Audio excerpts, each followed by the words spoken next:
नमस्कार मित्रों, आज हम चर्चा करेंगे भारतीय ग्रामीण समाज में पाए जाने वाली जजमानी व्यवस्था की। जजमानी व्यवस्था भारतीय समाज की एक महत्वपूर्ण विशेषता है। यह विभिन्न जातियों के पारस्परिक सहयोग की एक व्यवस्था है। आज इसके ऊपर हम विस्तार से चर्चा करेंगे। भारत की जाति व्यवस्था में प्रत्येक जाति के कार्य व कर्तव्य परंपरा के अनुसार निर्धारित थे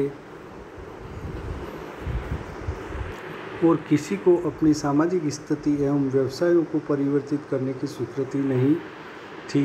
ऐसी स्थिति में एक ऐसी व्यवस्था विकसित की गई जिसके द्वारा विभिन्न व्यवसायों वाली जातियों को परस्पर सहयोग मिल सके। जातियों के परस्पर सहयोग और आत्मनिर्भरता की इस व्यवस्था को जजमानी प्रथा कहा गया है।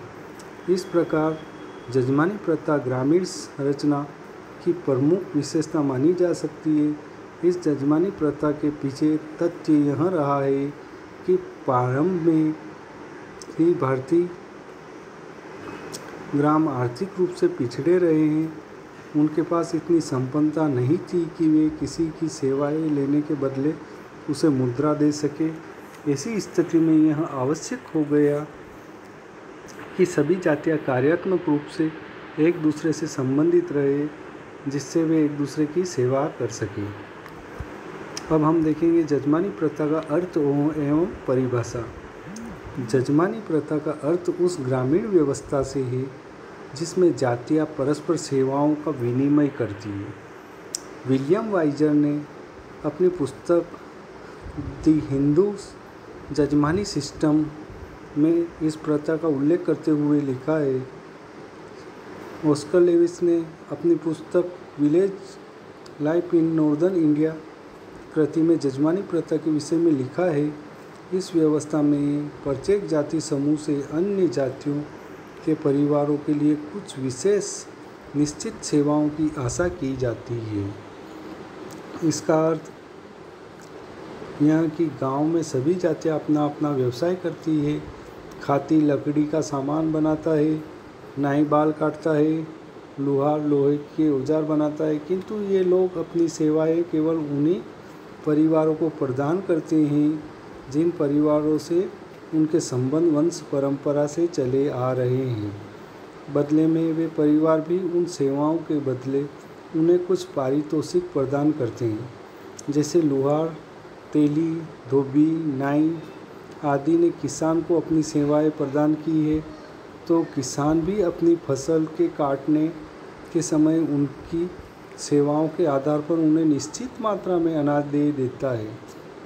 जजमानी प्रथा में जिस परिवार की सेवा की जाती है वह परिवार या उसका मुखिया सेवा करने वाले का जजमान कहलाता है और सेवा देने वाला व्यक्ति काम करने वाला या कमीन कहलाता है। उदाहरण के लिए किसान को लोहार, तेली, धोबी, नाई आदि अपनी सेवाएं देते हैं तो किसान तो जजमान है और सेवा देने वाले लोग कमीन।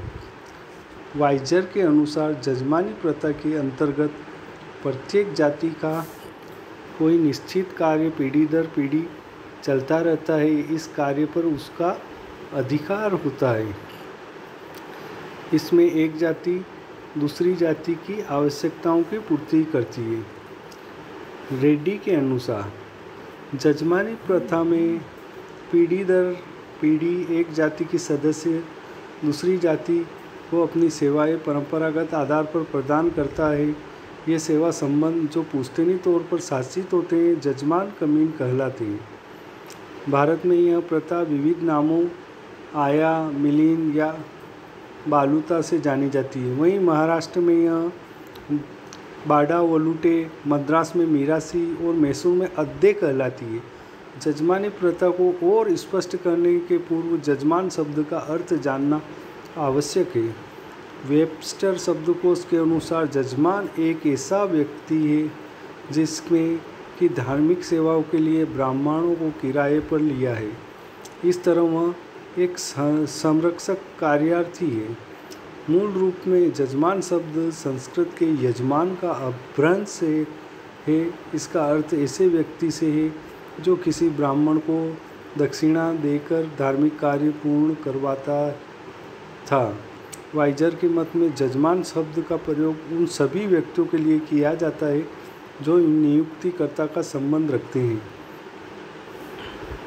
इसका आशय यह है कि एक व्यक्ति किसी एक समय में किसी का जजमान हो सकता है तो किसी अन्य अवसर पर उसका कोई भी जजमान हो सकता है। उदाहरण के लिए कहार किसी ब्राह्मण को अपने यहाँ किसी धार्मिक सेवा के लिए नियुक्त करता है तो वह कहार नियुक्तिकर्ता होने के कारण जजमान होगा और ब्राह्मण सेवा करने वाला ये कहा जाएगा।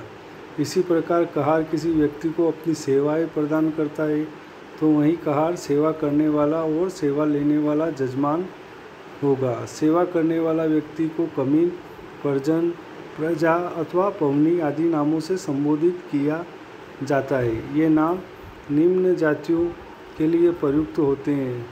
उच्च जाति के पंडित, पुरोहित वंशावली पढ़ने वाला भाट कहलाता है। इस संबंध में एक बात और स्पष्ट है कि एक बार जिस व्यक्ति को किसी परिवार में सेवा का अवसर मिल जाता है तो बाद में वह उसका जजमानी हक बन जाता है।